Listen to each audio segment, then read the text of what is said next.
What's up, y'all? And welcome back to another episode of Dad Needs to Talk. I am your host, Robert, and today we're going to be looking at all the upcoming anime for fall season 2021 and going to be talking about some other stuff. So let's get to it.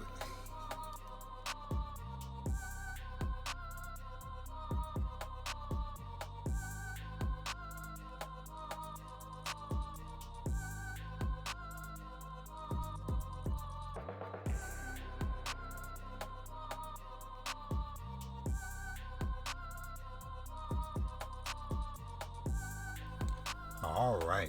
What's up, y'all? Hope y'all had an awesome week. My weekend has been going, or it went pretty well, I would say. Kind of just got out there and just got into some stuff. Went out, explored. Went on some new adventures, and all that fun stuff. But before we get into all that jazz, you already know. If you are new here, welcome. Glad to have you. Glad you found me. But if you've been rocking with me for a while, then welcome back. So, as always, if you are not already, make sure you are subscribed to the podcast, whether it be on iTunes, Spotify, or Apple Podcasts, Spotify, Google, iHeartRadio, YouTube, all that fun jazz. Anywhere that you should be able to hear my voice, you should find me. And if you can't find me, let me know, and I'll do my best to get onto whatever platform that is. But yeah, make sure to follow, subscribe, all that jazz. It would be greatly appreciated. And also, if whatever platform you listen on, if you have the ability to, please, go leave your boy a nice, wholesome review. A couple of y'all already have, and I greatly appreciate it. But would be cool if more of y'all did that. But yeah, getting more reviews and stuff would, definitely help your boy out, help us all out, help us all grow and to reach more people, reach greater heights. But yeah. So, like I said, had a pretty good weekend. I took Vash to to get not his first haircut, but his first haircut in a barber shop. Cause some of y'all might remember. Well, actually, shoot, maybe I might not have talked about it on the podcast because that happened long before I started podcasting. But Vash got his very first haircut at the beginning of this year by none other than my older brother. And the kind of fun circle of life about that situation is that I found out during that moment that my brother was the one who gave me my first haircut when I was a small wee lad. So that was kind of a very beautiful moment, my older brother giving my son his first haircut and stuff. So took him to the barbershop. Same one I've been going to for like 6 years at this point. And of course, got him with the now for myself with haircuts, I have a couple of people there that I could kind of if one of them's not available, I feel comfortable with, with multiple of them or whatever. But when it comes to my kids, there's only one guy I trust there who goes by the name of AT, because he for years has been the one that's handled Jaden, my oldest son's hair, especially as he started getting his mohawk and now he has dreads and stuff. And so I remember one time we let one of the other barbers cut his hair or whatever, and my wife was like, no. So AT has been the family barber, especially for the kids, for many years. And so now Vash. And so Vash did very awesome. Haircut came out looking very nice. Anybody wants to see, how clean Vash was looking, you can go to my Instagram at Dad Needs to Talk Podcast, and you'll see his cute little face amongst a sea of manga pictures and stuff. But yeah, so went into that. And speaking of my oldest, I didn't.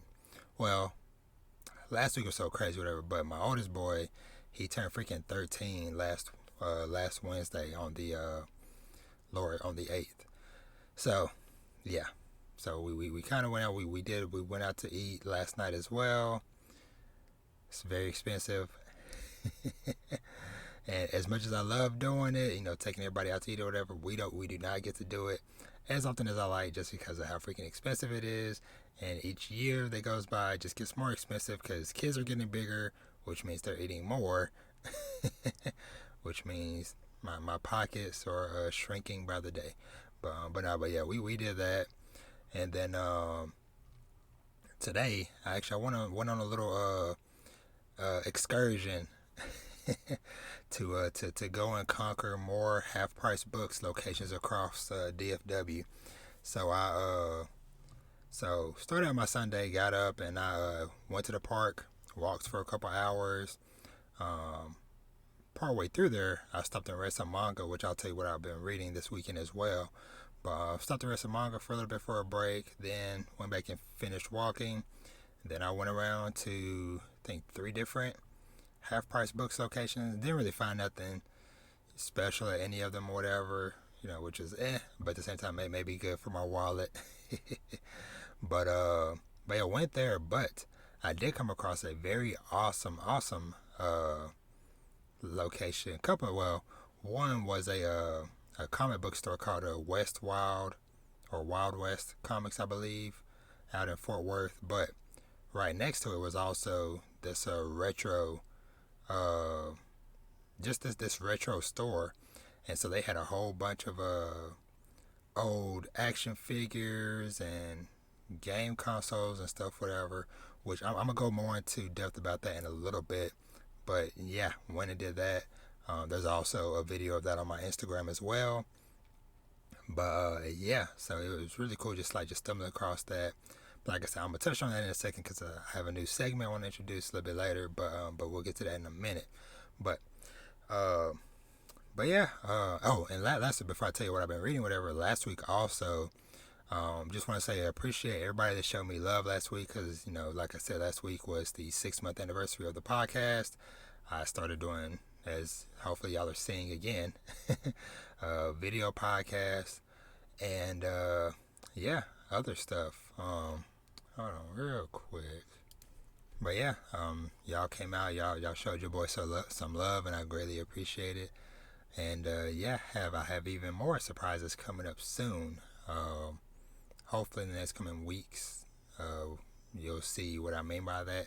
Don't want to speak on it because I like to try to, try to put some more action in and make sure things are actually ready to go before announcing and talking about stuff.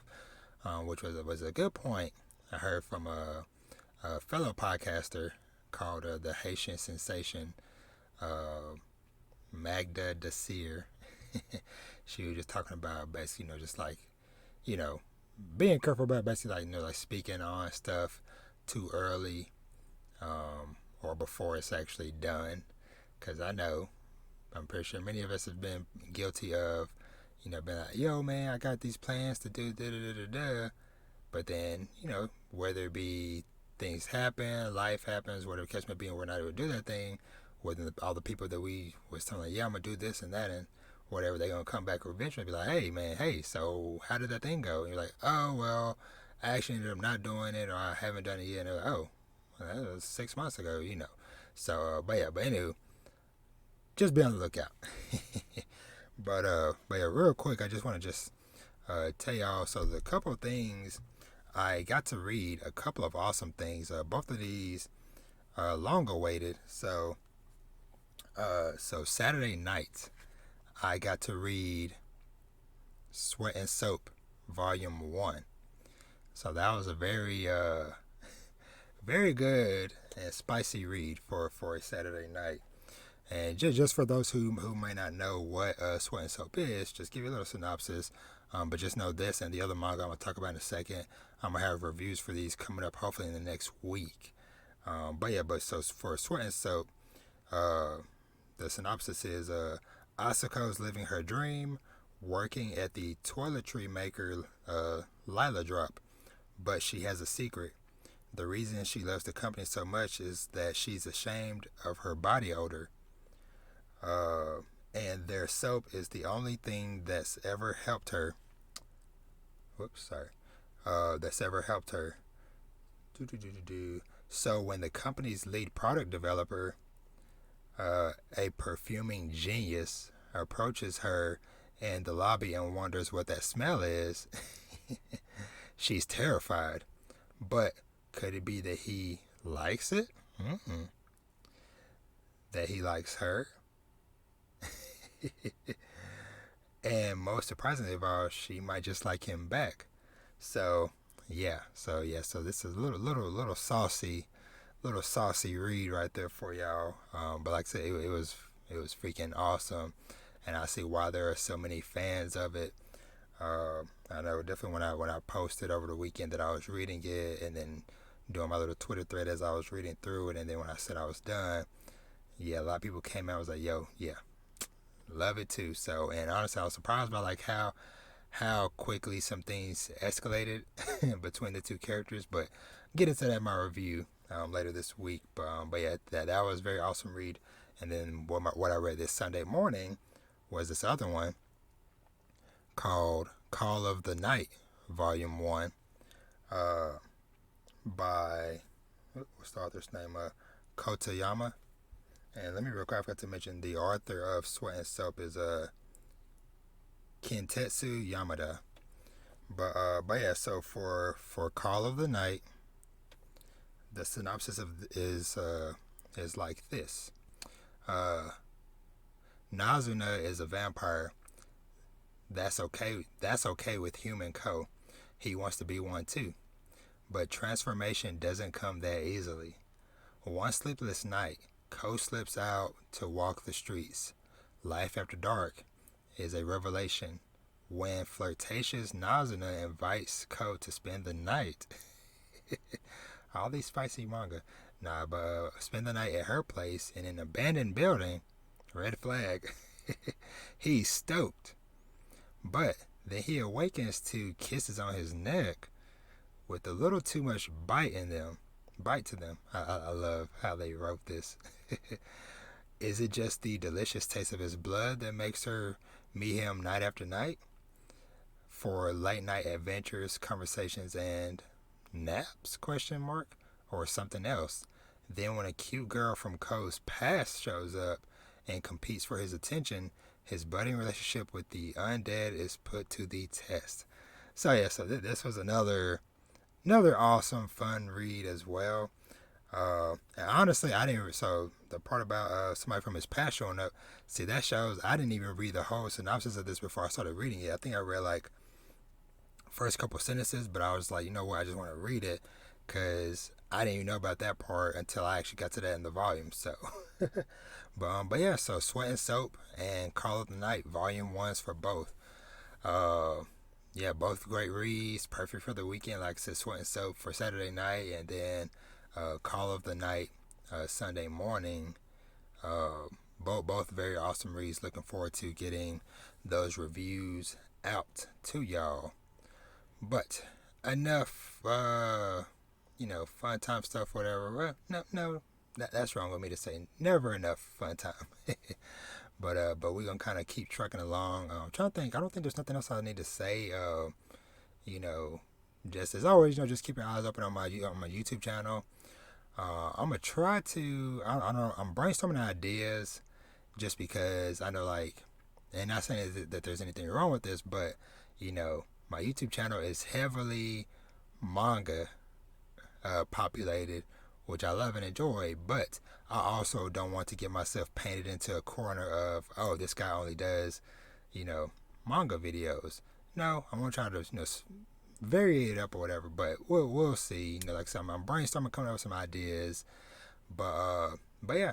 But let's go ahead and let's see what we're gonna do. Let's go ahead and just talk about the one show I watched this week. Well, not that's a lot. Not the one show I watched, but just like the one I really want to talk about, because with me kind of doing the last episode kind of late last week, and then other stuff going on or whatever, I just didn't really have like a lot of time to like really dive into a whole host of stuff, but do have a couple of quick things. So give me 1 second, and we'll be right back. All right, so let's dive in first to Fena Pirate Princess episode 7, titled "The Burning Sea."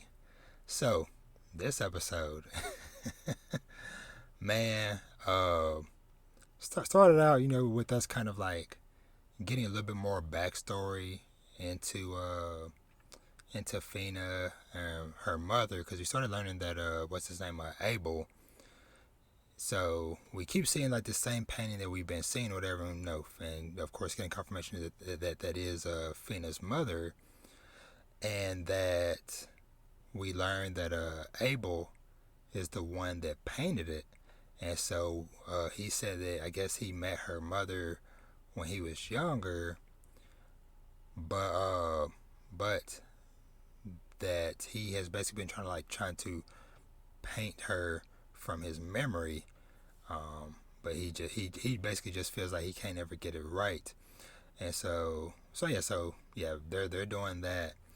And throughout this episode, especially like as we get into like stuff a little bit later that I'll talk about, we kind of start to see like Fena unlocking more of her memories, and her like realizing like, okay, like these people that she's around might actually be the actual bad guys, versus they've been telling Abel and all of them been telling her, they're like, oh, the samurai, Yukimaru, all of them that she's been hanging around with, they've been saying that, oh, they're the bad guys or whatever. But in truth, it seems like they're actually the ones who are the bad guys.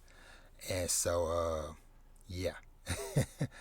but we also we go back over to the ship with the rest of the samurai stuff, whatever, and it kind of had like a funny moment because all of them independently were about to sneak off the ship to get on the little rowboat to try to go after Yukimaru and Fena.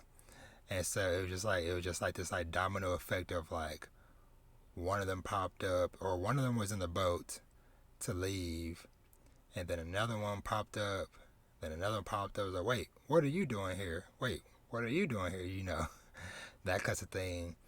And then they ended up basically talking, what's his name, Shitan, the bow and arrow dude, into joining them because they made a point of like, hey, we know Yukimaru always gets in trouble, and you've always been the one that's been there to bail him out, and he needs you to bail him out, which definitely ended up being the case later on in the episode. But they all decide to go together to help out, and that was just like a very sweet moment, sweet part of the episode. Just like everybody be like, no, these are our friends, these are our comrades, our nakama, and we're not just gonna just like abandon them. And so yeah, and so we have a moment like a little bit like later on in the episode where the female pirate crew, I can't remember like what they're called, I don't have their name. Let me see if I can find what their name was. The Rumble Rose. That's what it's called, the Rumble Rose. And so they end up coming back and firing cannons on the ship that Fena's on. And so Abel is pretty much like, hey, I ain't got time for this stuff, man. And so in the distance, Yukimaru finally started catching up with them. And so he's watching the scene kind of play out. And so Abel ends up telling the ship captain, basically, he tells him, he's like, what's it called? It's like, I think it's called like the Wellington cannon or something, whatever. He's like, load up the Wellington. And the dude is like, he said, load up the Wellington with the explosive rounds. And the dude is like, that's basically for them, like when they, I guess like eventually they're gonna be like going over to take like a fortress over or whatever, and that shell was to breach like concrete walls. He's like, don't you think it might be a bit overkill? And then he's like, no, do it. And so we get this insane scene that honestly just like had my freaking jaw dropped when I saw this. When they fired that cannon shot and that explosive round missile came out, the shockwave it caused, it was like freaking Kaido in One Piece shooting the freaking things like his Boro breath or whatever they like, basically hyper beam. This was basically like a level 100 Gyarados using hyper beam on a Pidgey. That's how bad the situation was, because and of course, like I said before, this anime just looks so freaking beautiful. And so of course the scene, the scene when the freaking missile was skirting across the water just like looks so beautiful. And of course the female pirates are like what is that, because one of them had like a little telescope, and before the shot was fired she was like, what is that giant cannon on the side of the ship? And then the missile hit the ship. The whole front of the ship was pretty much just gone, and the delayed effect was brutal, because obviously they felt their ship get hit and they could see it. Then like a couple seconds later, that sucker like exploded like freaking like mushroom cloud and seemingly took out the whole ship. Have a feeling the main pirate lady, I think there's a slight chance that she might have survived and that she might come back, because she just seems like the type of character that's like, okay, she's not just gonna be just done after a explosive missile. But yeah, so that was kind of a wild scene to see. And yeah, and so then from there, Fena is freaking out and stuff. I'm trying to think. I'm trying to remember kind of like the order of events. I can't remember. It ain't gotta be 100% accurate, but basically, then at some point during all this conversation or whatever, when Fena is outside, she's freaking out or whatever, and then like the captain of the ship tells the guys of like, hey, just get. I don't care if she's the master's guest or whatever. Just get her out of here or whatever. And then this kind of like unlocks a part of Fena's memory as she starts to realize, like, hold on, some of these guys' faces look familiar, and she recognizes some of them from the night that her family ship got attacked when she was a kid. And so I'm trying to think who else. So basically they're getting ready to come after her or whatever, and she screams out for Yukimaru. Kind of reminds me of the moment in Bleach when Ichigo was taken out during the Spada arc, and then Orihime was calling out for him during when he was fighting Ukiura, and she's like, Ichigo, and then he shows up. That's how this felt. Fena was like, Yukimaru, and then he jumped up out of the water from his boat and just started just slicing down dudes. And so then we have a moment where right before the action is like super about to kick in, Yukimaru got 2 bullet holes in him. The freaking like side of his like shoulder area and like his like abdomen. And then he turns and freaking Abel's standing there with the 3-barrel Glock. And when Yukimaru looks at his face, he also recognizes like, wait, he was there. He was there the night of the attack. And then as he's like fading out, he's telling Fena, he's like, yo, you gotta run. You need to get out of here. And so, yeah. Things started looking bad. But then, right when things is about to be at its worst or whatever, a freaking arrow comes going through a couple dudes' necks. Taking them out, and then it's the rest of the pirate crew or the rest of the samurai crew showing up, slicing down dudes, bow and arrows, just all types of chaos. And so the big dude, he ends up throwing down a smoke bomb, and they end up getting Fena and Yukimaru out of there, and that's more or less kind of like where the episode ends. But yeah, man, that was like that was a wild episode, and like I said, like my freaking jaw was dropped on the ground when that stuff happened. But yeah, some wild stuff.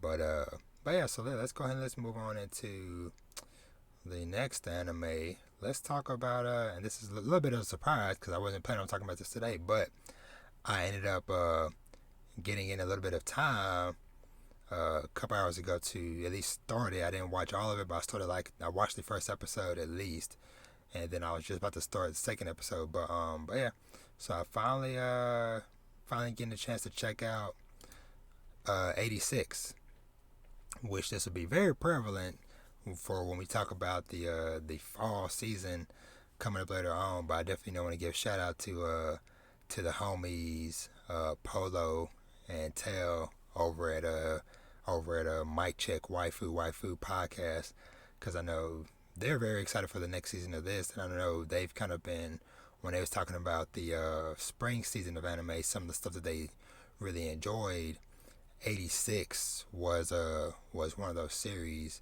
And so real quick, actually let me do this, let me get the synopsis for y'all real quick. So yeah, so the synopsis for this one is according to the Republic of San Magnolia, their ongoing war with the Gladian Empire has no casualties. However, that is mere propaganda. While the silver-haired Alba of the Republic's 85 sectors live safely behind protective walls, those of different appearances are interned in a secret 86th faction known within the military as 86. They are forced to fight against the Empire's autonomous legion under the command of the Republican handlers. So, yeah, that's like the kind of like general thing. And then I guess I'll read the rest of this. Valdelina Melise is assigned to the spearhead squadron to replace their previous handler. Shunned by her peers for being a fellow 86 supporter, she continues to fight against their inhumane discrimination. Chanel Nozin is the captain of the Spearhead Squadron. Infamous for being the sole survivor of every squadron he's been in. He insists on shouldering the names and wishes of his fallen comrades. When the fates of these young souls from two different worlds collide, will it ignite the spark that lights their path to salvation, or will they burn themselves in the flames of despair? So yeah, I watched the first episode of it. I enjoyed a little bit of like I said, what I saw of that first episode definitely has me wanting to continue to watch more and just see where it goes. But yeah, I'm excited to finish watching this, and hopefully I should have this done within the next week because of like I said, with fall season coming up, I wanted to at least like have gotten this one watched and caught up on, before we got to that point. But yeah, so we'll see how things go with this as it goes on. But like I said, I just wanted to at least, like I said, just let it be known that I am watching this. And yeah, I'm excited to continue on. So yeah, I think that's pretty much it as far as what I've been watching this week. So I guess we can go ahead and freaking just dive into some manga. So give me a quick second, and we'll be right back to talk about some manga. All right, time for some manga talk. And of course, we gotta freaking start off with My Hero Academia. What was this? Manga chapter 326, titled "Who Are You Really?"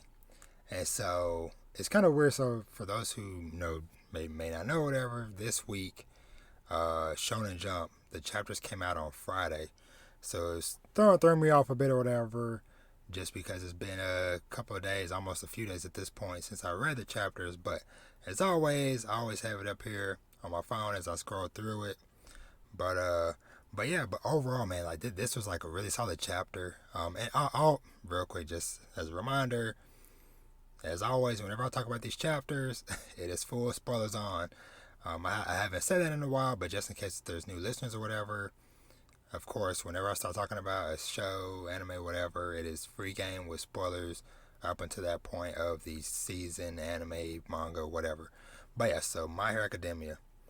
So, this chapter primarily focused on a highly anticipated meeting between two characters that many of us have been anticipating them confronting each other at some point, and that is freaking All Might and Stain. So you know how like at the end of last chapter, you know, we kind of saw like All Might outside of UA kind of like walking away, and, you know, a lot of y'all kind of made a comment like, what's going on with All Might or whatever. And so this chapter we kind of followed him as he basically takes a walk to the area with the All Might statue with the fist up. Oh, where's my fist? With the fist up. With the sign on it that says "I am not here." And so we kind of, I really enjoyed the chapter just because we got like a really good look at how All Might is looking at things, looking at himself currently.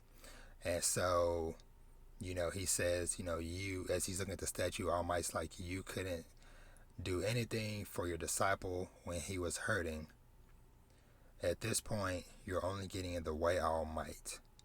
And then we hear a laugh, and then we see Stain show up, talk about, what vile blasphemy against a great hero, as he's holding a sword up to All Might's neck. Take it back, you witless fool, as All Might's like, hero killer Stain. And so basically he has to explain to Stain who he is, because Stain, of course, has been in Tartarus during all the All for One stuff, whatever. And so Stain is like, you're not All Might. And so he's like, All Might is like, are you going to kill me? Stain's like, no. And then he basically calls him a sham. He says, Stain says, here upon hero holy ground, you dare to falsely claim the mantle of hero. Who are you really? Why presume to call yourself a hero? Speak. And then All Might kind of goes into it. He's like, my whole life I felt spurred to action. I couldn't sit back and accept it when the madness kept taking from people, when their daily lives were stolen away so seamlessly. Powerless though I was, I refused to sit on the sidelines. I had to make the world a better place somehow. And so basically that conversation kind of continues on like that for a while. And then Stain leaps at All Might and kind of basically pulls him behind a rock and shows him that there has been a lady coming to the statue every day to take down the sign. As you know, as Stain says, you know, every day she purges the blasphemy erected by the hero detractors. She likely travels from a nearby shelter and causes no small inconvenience to those in charge. And then All Might's like, she's risking her life out here. Why, that woman?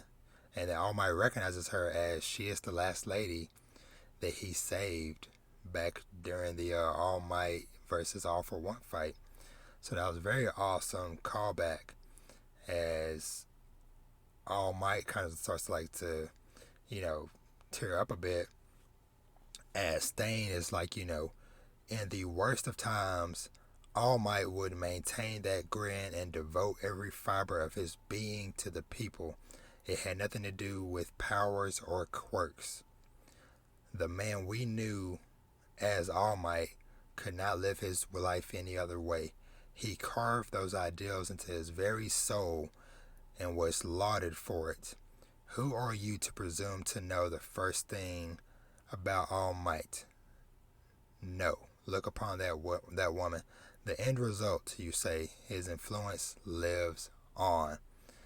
And yeah, and we just get like this freaking like super awesome panel with All Might in the middle, or the All Might statue. I just never realized that that's the All Might statue with the lady cleaning it, with all of the Class 1A students surrounding it, as Stain continues saying, the flickering ember he left behind is nurtured by those select few who succumb neither to chilling rain nor howling wind until the ember grows anew into a roaring blaze. The people must not let that fire die out. No matter how undignified the struggle, they must stoke the flame so long as they draw breath. Man, Stain knows how to put on a speech, man. Real talk. But yeah, they ended up kind of like All Might kind of like realizes like, yeah, Stain is right. And then Stain leaves with his last thing saying, a hero can only claim that title as long as his soul burns fiercely in service of others. Say a god has fallen prostrate upon the earth, and his divine soul has turned feeble and mortal. And then but yeah, and so that Stain leaves, he leaves All Might with a parting gift, saying, make this information that I got from when I was in Tartarus useful. Then come for the life of Stain, the man who murdered 40 heroes, all for the sake of fixing society. And that's how the freaking chapter ends, as the rain starts to finally let up. And so this was, like I said, this was such a freaking beautiful chapter because, like I said, not only did we, just the fact that Stain and All Might met is big enough as is, but the fact that they had this talk and Stain was kind of like the voice of reason that basically kind of like reawakened the hero spirit within All Might to be like, hey, it's not over. You know, it wasn't about your quirk or whatever. It was about, you know, ideals and all this different stuff, whatever. So yeah, so I'm definitely excited to see, you know, what comes of this, next. But you know, I do have a feeling this is probably going to be the transition to the next arc of the story, you know, just because of just because of how things have been going. But yeah, My Hero Academia, freaking awesome chapter. But let's move right along to talking about freaking Choujin X manga chapter, I believe it's manga chapter 8. So with Choujin X this week, it kind of was us like getting kind of like more in-depth look at a lot of these characters and stuff. Primarily what's his name, the main character Tokyo, as well as the little girl, the young lady, I can't remember her name. I can't remember her name. But basically we kind of like to start off the chapter, whatever, we kind of started off with hold on one second. But yeah, it was kind of like us kind of seeing like how the Choujin facility was kind of like handling Tokyo coming there or whatever. And so they basically come up with this like excuse of like, oh, he was like an eyewitness to like a big case, so they have to, you know, that's why he's been missing school and not been coming home and all this other stuff, whatever. A key witness for a secret agent is the excuse that they use. But that's kind of where he's at now. And so Yamato Mori, that's the name of the facility. But so we kind of get a chance to just, like I said, just like really dive into it. And so chapter 8 was called My Benefit. And so we kind of get introduced to a couple more characters. A couple of the guards, one named Yamato Mori. Sorry, that's the name of the facility. Simone Kagomura, age 17. Maiko Momoma, age 18. And then, of course, the little girl, Ellie. And so, yeah, they kind of like show them around the facility and stuff, and kind of explain to them that they will be taking a 40-day course on Choujin, and then they'll be having to take a test afterwards, basically become licensed Choujin people. And so basically they explain that there's like 3 classifications. There is the top one is Class A registration. Permits the carrier to use Choujin abilities for research purposes and for social development or the betterment of society. We at Yamato Mori have many Class A registrants. Class B only permits the use of Choujin abilities in unavoidable situations. And then the last one is unregistered. You're not supposed to use your power. And so, yeah. And so the Class B registration is kind of like what Tokyo and Ellie are going to be striving for during their exam. And so, yeah, just kind of just teaching them. And we also kind of like learn a little bit more of how the abilities are also kind of like strongly tied to people's emotions and stuff. And so that's why they say, let me see, one of the ladies was talking about how like Choujin powers can come out by accident. And then she said Choujin powers are influenced by emotions. When you're really mad or feeling down, sometimes your power will come out on their own. And so, yeah, and the little Ellie's like seems like being a Choujin is inconvenient. And like, yeah, being a Choujin is inconvenient by nature. And yeah, and so we kind of get the two Tokyo and Ellie end up going to meet. What is this dude's name? I always forget the weird looking dude's face. Let me see. I can't seem to find his name. Yeah, I can't remember the dude's name, but basically like the head teacher of the facility. And so he's asking me like a series of questions, basically stuff like what do you consider to be good? What do you consider to be evil? And then who are your enemies? And then the last question is that he asked them was, how do you hope to benefit from your lives? And so Ellie, no hesitation, is like money. And she's like, most of my dreams will come true with money. And then yeah, she was pretty straightforward. But Tokyo, he had no answer when he was asked that question. He's like, what would be my benefit? And yeah, he just is not able to come to any type of conclusion on that answer. It could because everything he's coming up with, he's wondering like, okay, is this actually something I'm doing because I want to, or because I feel obligated to, or because this is what somebody else would want me to do? And so he kind of is having that struggle of trying to figure out, yeah, just like what and why he wants to do this.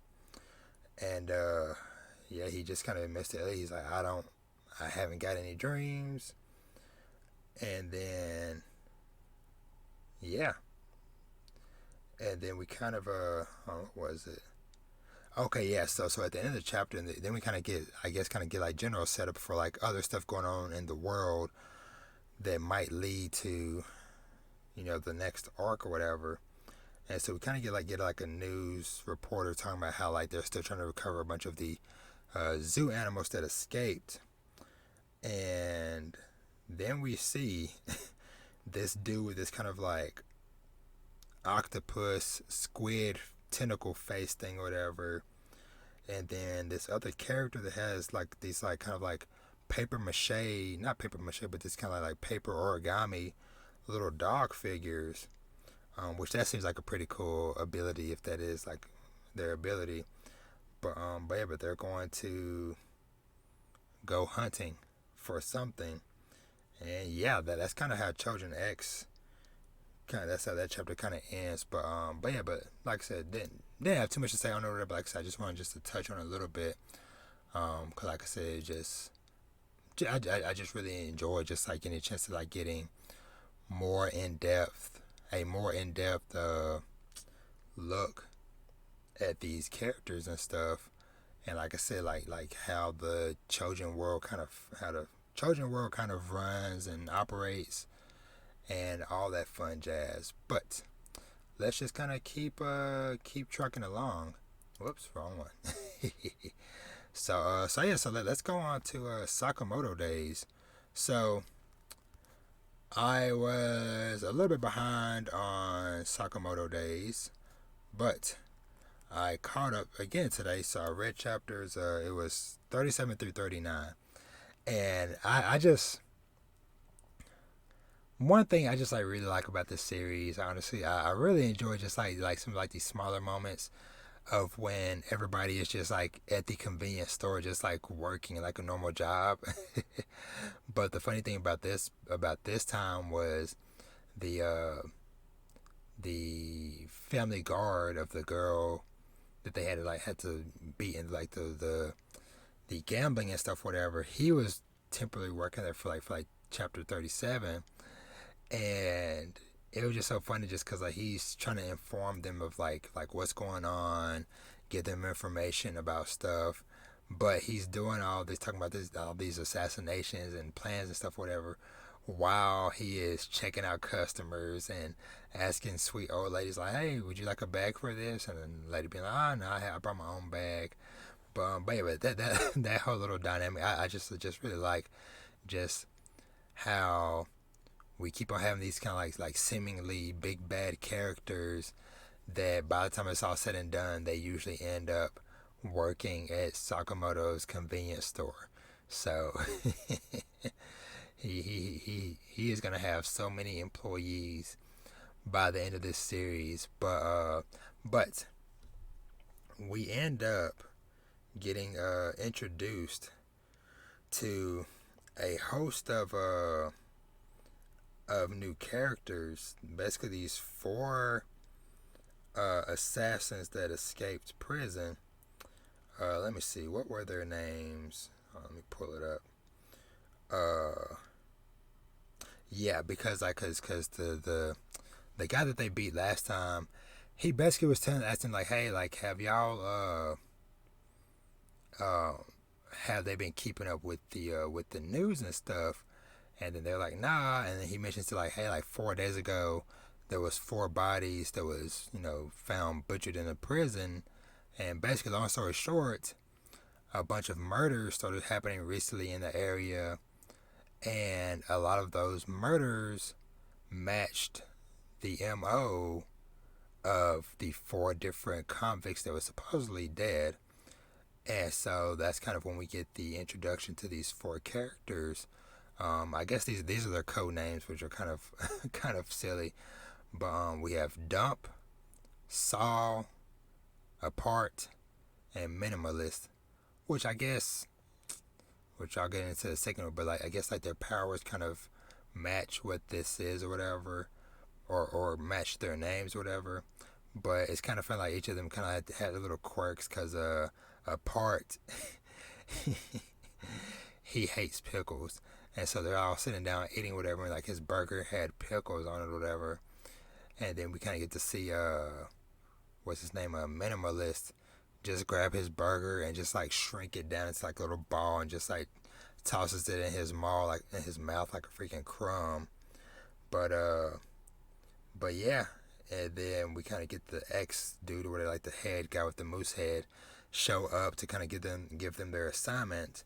And their assignment is obviously to go after Sakamoto, them and crew. And so, yeah. And so the next couple of chapters, you kind of just seeing how these 4 dudes kind of operate. Because Dump, he kind of, like get really close to somebody, and he like has like these spikes that shoot up his body that causes like the freaking giant puncture wounds that everybody's seeing in the different victims. Apart, he like slices people up into pieces. And then Crush, he uses, or no, it wasn't Crush. What was his name? Let's see, it wasn't Crush. Saw. He basically like slices up people, whatever, with weapons. And then Minimalist, as his name, he basically like condenses down people, whatever. But anywho, I am just like very excited to see like how Sakamoto them are going to handle these dudes, because Saw ends up showing up by the end of the chapter, whatever, just like in the middle of the freaking store, just like axe, trying to kill them and stuff. So, but anywho, let me see. Let's see which chapter we're gonna run into next. Let's see. All right, so these next few I'm gonna kind of just go through kind of quickly because I just want to go ahead and get to the anime talk. And once again, it's late. but real quick, just on Hunter's Guild Red Hood chapter 11, I loved to hate the guy we had to deal with this chapter, named Moscow Cobbs.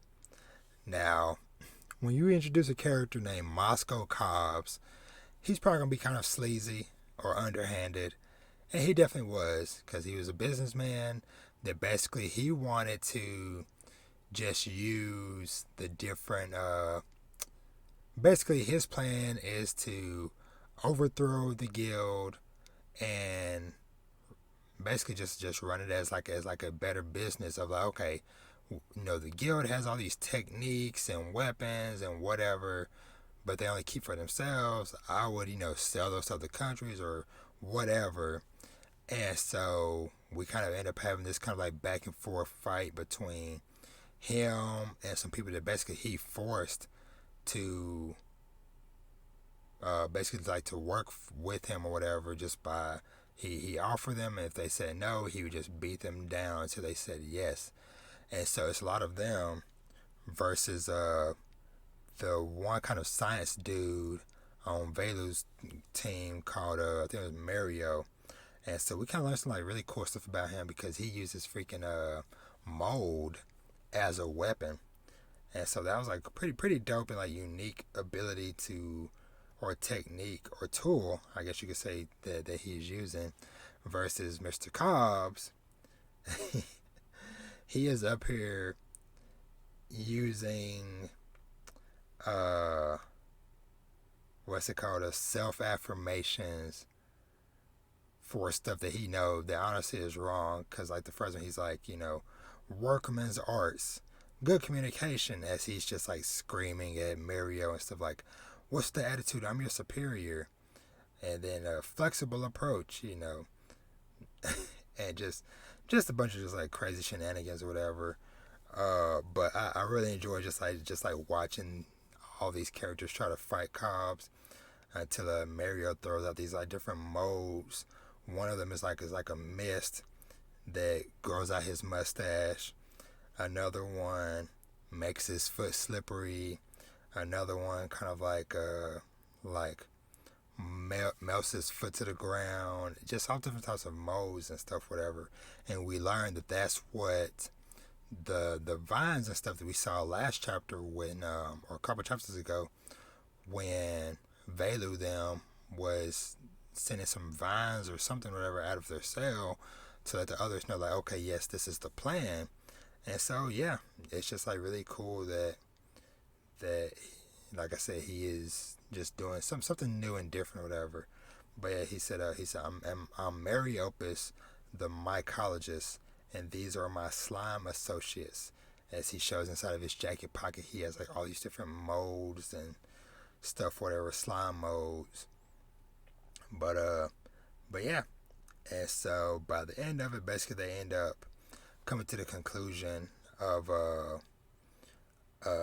there's only an hour left, and so they, Velu is like, all right, it's time to turn things up, and it's time for us to start our counterattack. So Velu them, they're getting ready to make their move and stuff. So yeah, that was that.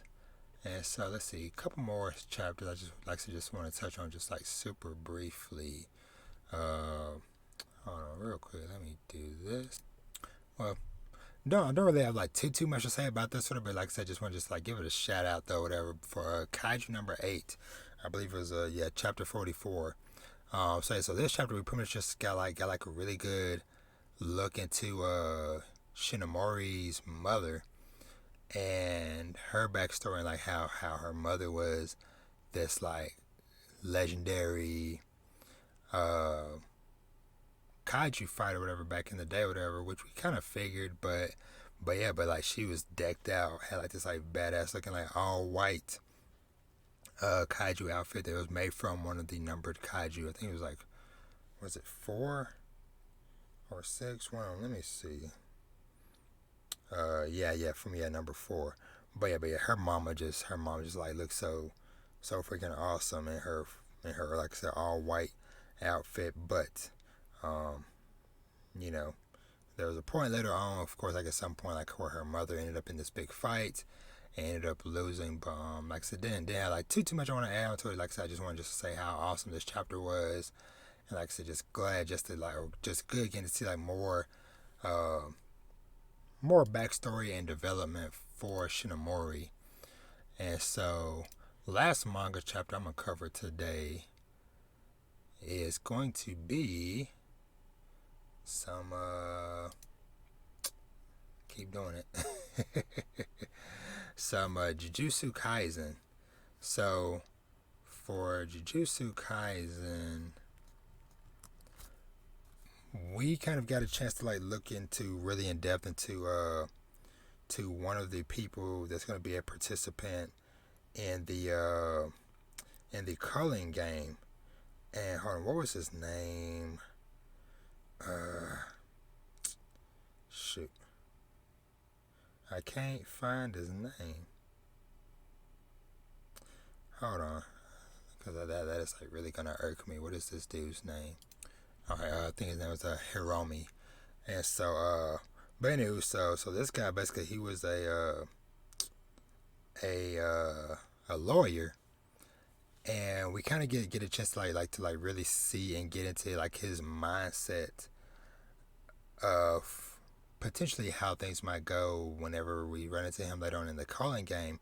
But this chapter was just like so cool and fascinating, just like switching over and just more or less just having like almost like a full chapter dedicated to this character, and getting the build up to the freaking end where we see his curse technique that he pulls out at a freaking trial, because his story kind of focuses or centers around how in Japan 99.9% of criminal trials end in a guilty verdict.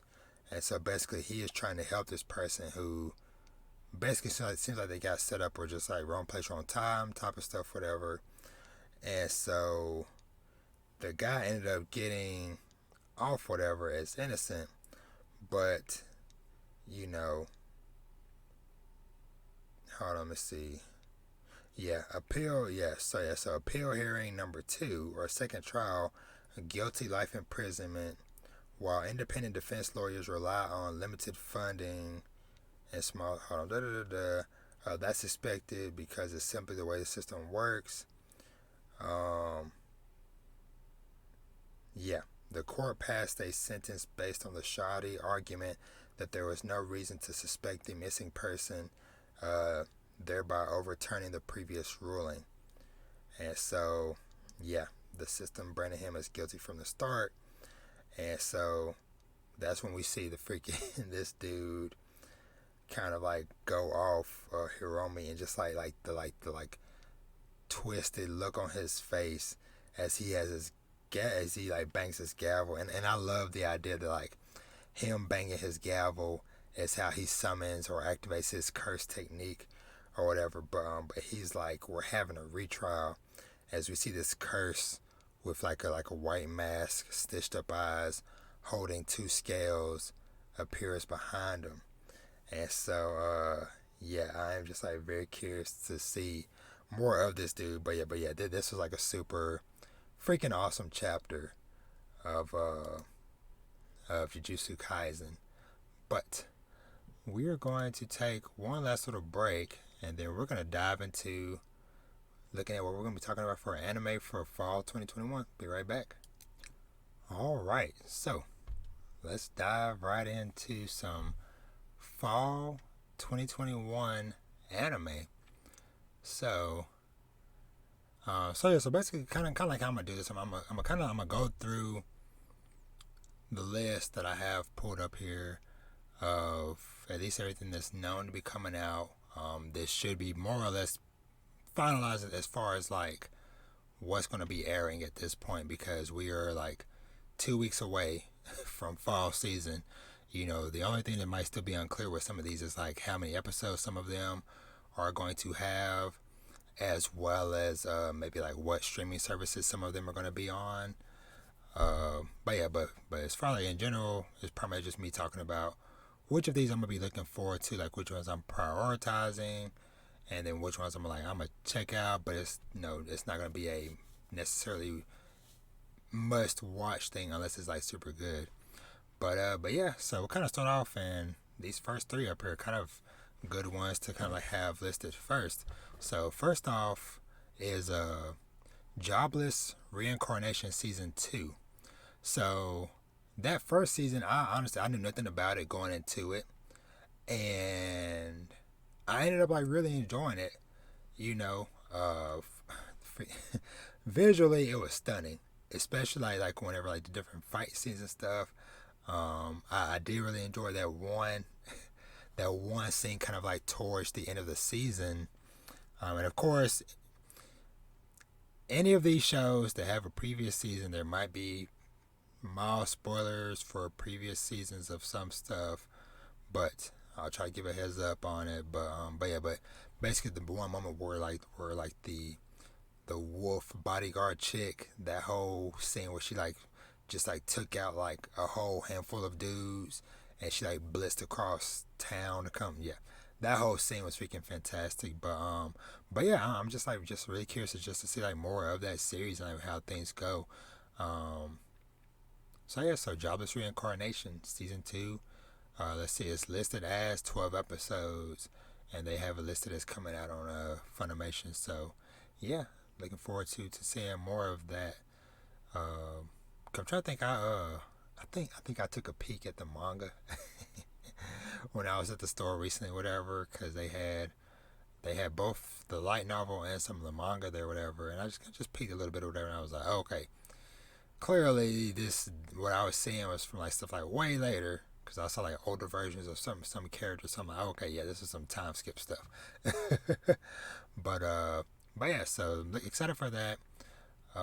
And I guess for anybody that might not know, because I just started talking about the show, didn't even mention. So Jobless Reincarnation is basically about this older guy that was more or less a shut-in, didn't really do nothing with his life, whatever. I think, if I remember correctly, his family was plenty wealthy and well off, but I believe his parents died or something or whatever, and yeah, he just wasted his life away, just like always shut off in his room or whatever, and so he gets reincarnated into this other world as a newborn baby. He is born to this family, to this couple, but he still has his mature mind, and so that kind of like, kind of makes things a little weird, sometimes, because this is listed as a drama, fantasy, and they've added a little etchy tag onto it or whatever, because he does have his adult mind, even though his body and stuff, whatever, he's still grown up as a kid, but it's just the fact of like, internally he's older. So, but aside from that, really enjoy the series, really enjoy the show. So looking forward to more of that. So next up, and this is one I'm super excited for, because I have been doing my best to hold off on reading the manga, which is very tough, because every time I freaking go to the manga store or any of my manga stores, there's so many volumes of the series there that I'm like, I want to I want to read it. But that series is Komi Can Communicate. And so it's a comedy slice of life. And so, read the synopsis for this one. Um, it's Shoku Komi's first day at the prestigious Eton Private High School, and she has already risen to the status of the school's Madonna. With long black hair and a tall, graceful appearance, she captures the attention of anyone who comes across her. There's just one problem, though. Despite her popularity, Shoko is terrible at communicating with others. Hito Tadano is your average high school boy with his life motto of read the situation and make sure to stay away from trouble. He quickly finds that sitting next to Shoko, or Komi, has made him the enemy of everyone in his class. One day, knocked out by accident, Hito later wakes up to the sound of Komi's meow. He lies that he heard nothing, causing Shoko to run away. But before she can escape, Hito surmises that Shoko is not able to talk to others easily. In fact, she has never been able to make a single friend. Hito resolves to help Shoko with her goal of making 100 friends so she can overcome her communication disorder. So, yeah, sounds like a sweet story. Yeah, that's gonna be coming out. Now this one's gonna be on Netflix, and so this was an interesting thing with this one. So many of us are familiar. If you've been watching anime for a little bit, you might be familiar with the community term Netflix jail. And usually what that means is that there's an anime that is airing week to week in Japan only, and everybody else in the world will get it on Netflix many months down the line. And usually it's, either just, 12 episodes at a time or whatever. And that usually sucks because, people don't want to wait. They'll just watch it online or watch it by other means. But for those people who are trying to wait, now they're getting spoiled because, there's, the internet, Twitter, whatever, people don't care. People are just posting pictures and talking about stuff, whatever. And it's like, man, this is coming out months later. But anywho, so what they're doing with this is that for the first time, I think this and one of these other shows that's on here too, is going to be airing weekly. But what they're going to be doing is that in the U.S. or any other countries, there will be just a 2-week delay between when the episode airs in Japan and then when it's on Netflix for everybody. That way they can do all their dubbing in all the languages. So it's going to be airing in Japan on October 7th, but everywhere else it will be, October 21st is when it'll be on Netflix for everybody else, and then it'll be weekly after that. So that's really cool deal to me. So next up, and just to make it known, Jobless Reincarnation, definite watch. Komi Can Communicate, definite watch. This next one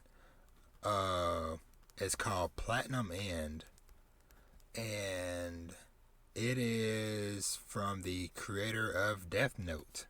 So Platinum End is listed for 24 episodes, and it is a drama supernatural series. So the synopsis for this one is: after the death of his parents, young Mirai Kakahashi is left in the care of his abusive relatives. Since then, he has become gloomy and depressed, leading him to attempt suicide on the evening of his middle school graduation. Mirai, however, is saved. Mirai is saved by a pure white girl named Nase. That sounds weird. Pure white girl. The phrasing just sounds weird, or how it's written. Named Nase, who introduces herself as a guardian angel, wishing to give him happiness by granting him supernatural powers and a chance to become the new god. Heck, that's a crazy proposition. So in order to earn the position, he must defeat 12 other god candidates within 999 days. Soon Mirage begins a struggle to survive as a terrifying battle royale erupts between himself and the candidates looking to obtain the most power in the world. So, yeah, Platinum End, like I said, is made by the creator of Death Note, so I'm gonna at least give the first episode a shot when it comes out on October 8th. But you know, it's not a top priority for me.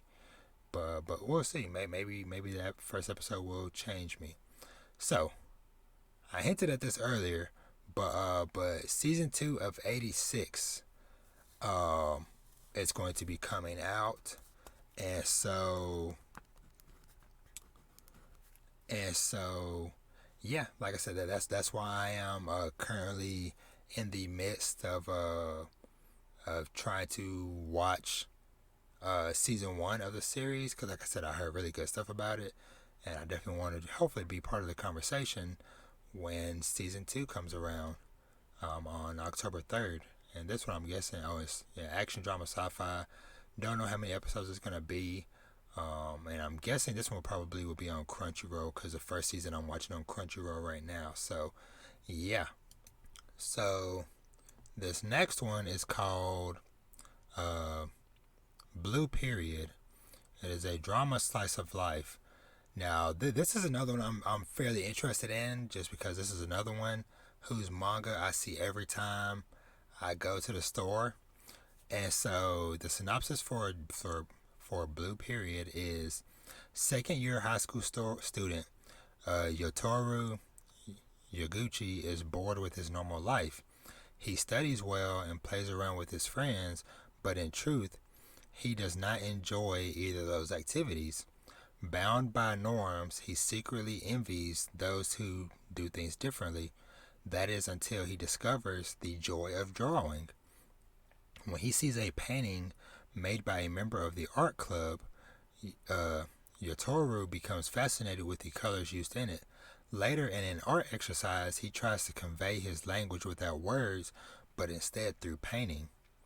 After that experience, Yotoru finds himself so invested in art that he decides that it is what he wants to do for a living. But there stand multiple obstacles in his way. His parents, who are hesitant over his unique choices, his more experienced peers, and the study of a subject much deeper than he initially expected. So that sounds pretty cool to me. And let me see. I think, is this going to be the other Netflix anime? It looks like it. So I'm like I said, I'm fairly interested in this. And this one, this is one that I've also, like Comey, I've heard good stuff about from the manga. And so Blue Period, like I said, that's gonna be on my priority list as far as stuff to watch. So yeah, so this next one just came on my radar last week when it was announced, or I guess like re-announced for the fall or whatever. And this is perfect timing for spooky season. So we have a supernatural comedy horror series called Maruko-chan, and don't know how many episodes this is going to be, but here's the synopsis for it. Miko is a typical high school student whose life turns upside down when she suddenly starts to see gruesome and hideous monsters. Despite being completely terrified, Miko carries on with her daily life, pretending not to notice the horrors that surround her. That sounds fun. She must endure the fear in order to keep herself and her friend Hana out of danger, even if that means coming face to face with the absolute worst. Blending both comedy and horror, Maruko-chan tells the story of a girl who tries to deal with the paranormal by acting indifferent toward it. So yeah, this is one, like I said, I just heard about it last week or whatever, and I'm fairly excited about it because, like I said, it's spooky season, which I am planning on doing hopefully a bunch of other spooky related stuff, because like I mentioned earlier, I just read volume 1 of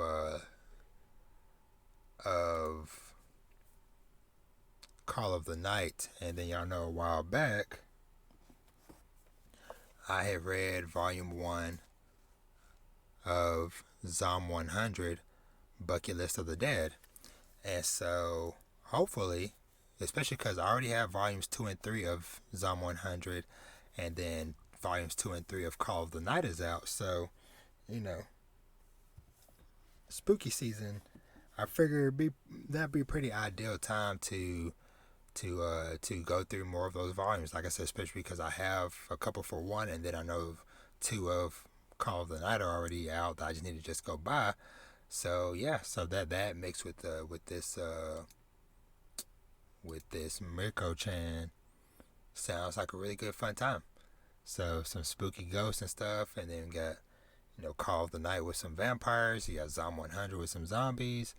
It seems like a good mixture, a good month for some spooky fun.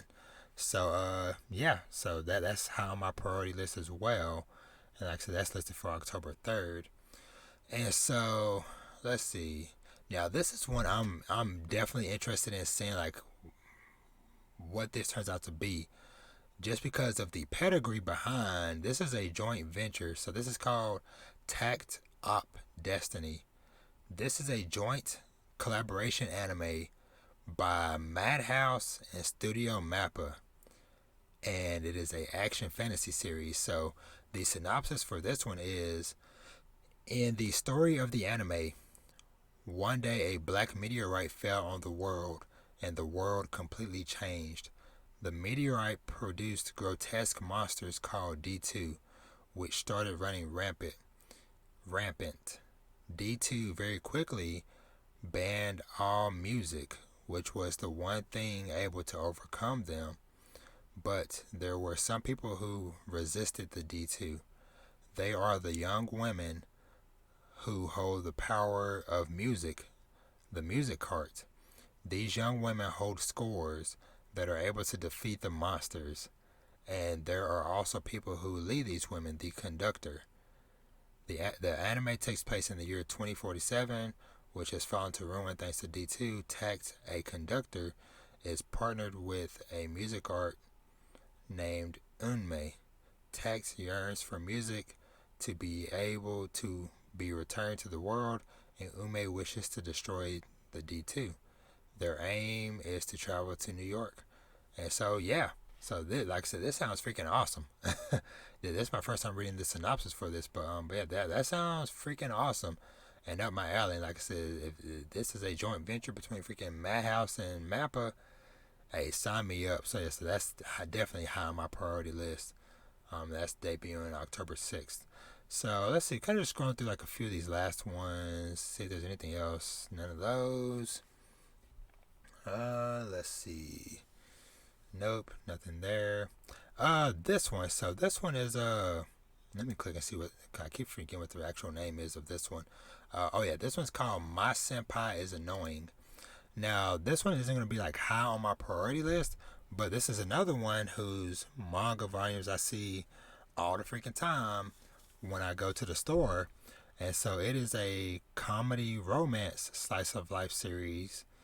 And the synopsis of this one is: Igarashi Futaba's new job would be great if her senpai, Takeda Harumi, wasn't so incredibly annoying.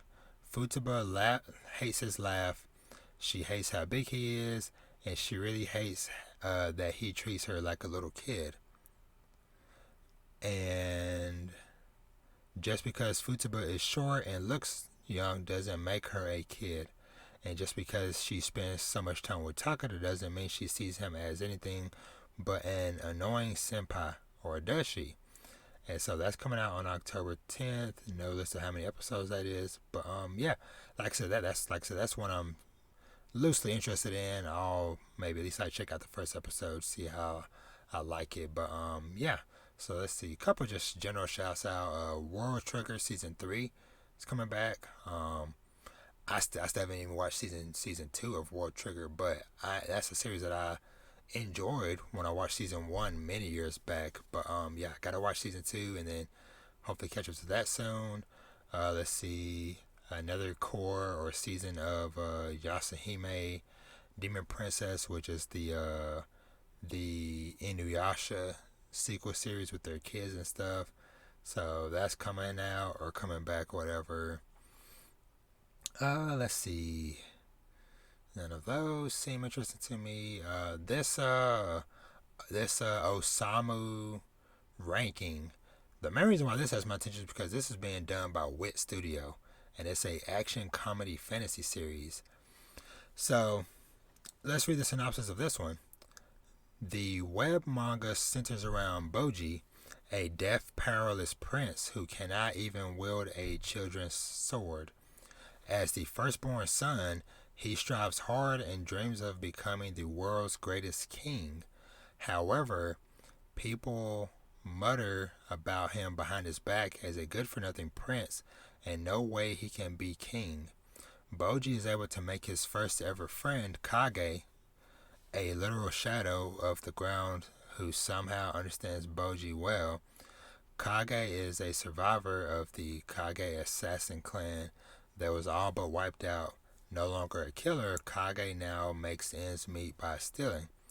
The story follows Boji's coming of age as he meets various people in his life, starting with his faithful encounter with Kage. So yes, like I said, that seems interesting. Like I said, I'm at least like watch it. Like I said, freaking Wit Studio. So how could I not? So let's see. So I see another Madhouse anime listed here.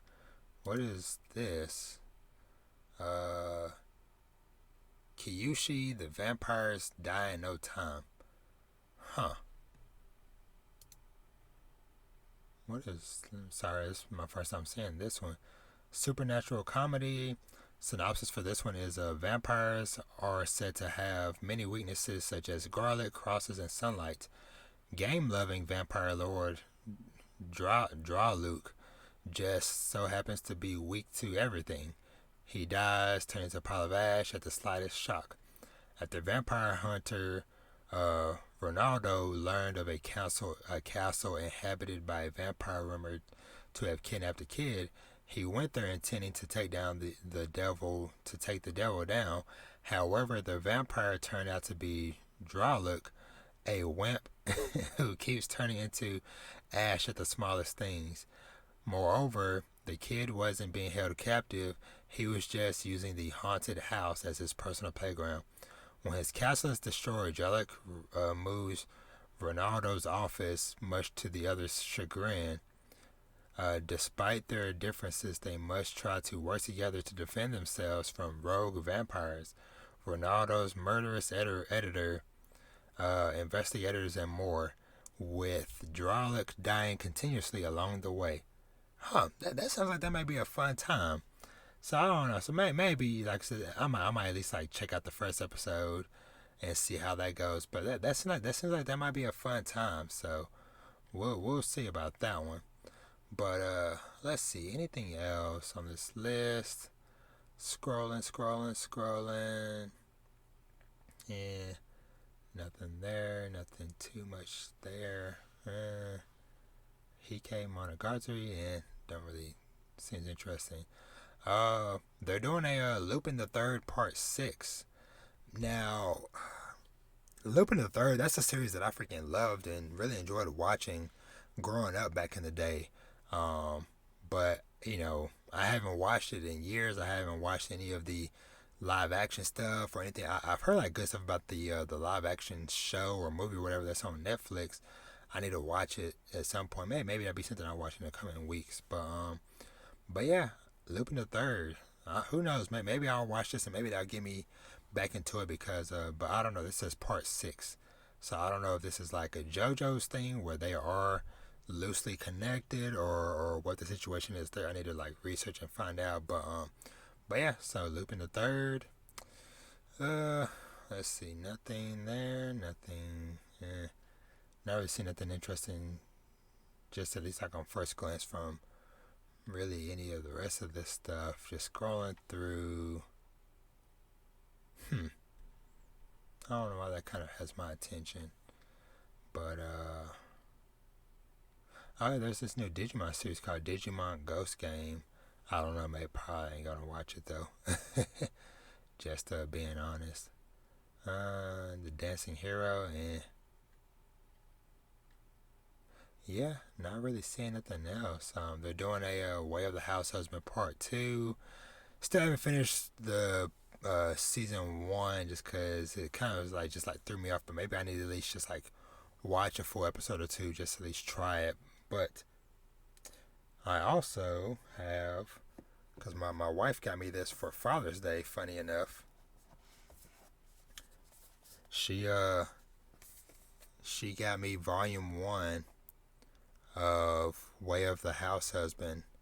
So, I do have this. I need to read and give a honest shot, but I do have that. Like I said, I might at least still check out the anime. But season 2 of that's coming next month as well. And let's see. I don't know what this Bright Samurai Soul thing is. Looks interesting. Given. Hold on. Let me look at something. Hold on. Let me double check something on that. Okay. Alright. I remembered there was an anime for that, so okay. Alright. Let's just just doing one last little check. The Jujutsu Kaisen movie. Movie 0, but that's not coming until like December, so I'm not even worried about that right now. Yeah, don't really see nothing. Yeah. At least like nothing that's like immediate. That's standing out for any of this movie section. Yeah. Nothing. Yeah, nothing seems to be going on here with that stuff. But yeah. So that is the freaking fall 2021 preview. Like I said, just a rundown. Like I said, just if y'all want to just make notes to look into some of these series. But the main ones, like I said, I'm gonna focus on, or at least give a shot. So Jobless Reincarnation, that's a definite watch. Komi-san, definite watch. Platinum End, I'll try. 86, that's going to depend on how season 1 that I'm watching right now. Blue Period, definite watch. Murako-chan, definite watch. Tag Top Destiny, definite watch. The Annoying Senpai Thing, I'll try. No Promises. And yeah, I think that's it. So that'd be what? 1, 2, not counting. So as far as like the main ones, I'm for sure 1, 2, 3, 4, 5. Okay, that's not bad. That's not bad to have 5 that I'm for sure going to watch, and then potentially 7. Cause like I said, maybe have Platinum End and the other one, the Senpai Thing, whatever works out. But I think at least for me with my life and schedule, I'll take 5 is a number I can work with. So yeah, so definitely looking forward to that. And yeah, I hope y'all will let me know what anime from this coming up season that you're excited for and looking forward to. Cause like I said, a nice mix of stuff, whatever. Cause like I said, at least for what I'm watching, some drama fantasy / isekai, comedy slice of life, action. I guess a couple of slice of life things, but some comedy, horror, action, fantasy. So yeah, so I feel like that'd be a pretty nice, well-rounded fall season. So yeah, so I'm super looking forward to it. Cause like I said, with especially with this one, I think this might be my favorite one, or the one I'm number 1 looking forward to is this Miracle-chan. And like I said, maybe that's just because of the Halloween theme season. But I'm expecting most of these to look beautiful, especially this Blue Period with the art stuff. I bet that it's gonna look stunning. And then of course it's freaking Tag Top Destiny. If it's anything less than stunning, I don't know what to say, because you got freaking Madhouse and Mappa working together. But yeah, super exciting, man. So yeah, y'all let me know what anime y'all looking forward to from that season. Or y'all gonna be checking out something else on there that I didn't watch. Is there anything that's not listed that you're aware of? Let me know. And yeah, so we're gonna go ahead and just wrap up this bad boy and get out of here for the night. So let's close out. So yeah, as always, thank you for tuning into Dad Needs to Talk podcast. As always, you can find me and all my work at dadneedstotalk.com. On all social medias, on Twitter, I'm at Dad Needs to Talk, Instagram, Dad Needs to Talk podcast. And yeah, like I said, if you're not already, make sure you're following, subscribed, whatever the verbiage is, on whatever streaming service you listen to the podcast on, or if you're on YouTube, for sure, make sure you go and subscribe to the YouTube channel. I would greatly appreciate it. And yeah, like I said, leave your comments. Let me know what anime y'all are looking forward to for the coming season and stuff. So yeah, trying to think. Oh, as always, freaking much love to RiftiBeats for the music. And funny thing is, I just remembered I didn't talk about the new segment today. But I guess I'll just explain it real quick. So the new segment that I'm going to try to start, and it might not be an every week thing, but I want to kind of start talking about, it's going to be called Looking Back, or The Look Back. And basically what that is going to be is that me talking about whatever older thing that kind of like gives me fond memories. It could be a character from a show, it could be a action figure, it could be, a video game moment or a video game series, could be something that I did in real life.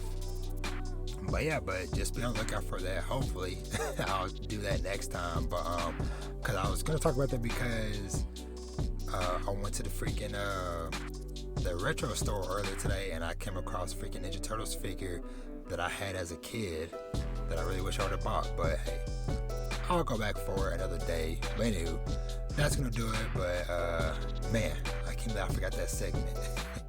But hey, new segment, so it wasn't part of my normal flow or whatever. I need to have my notes up better. But it's all good. But y'all be easy.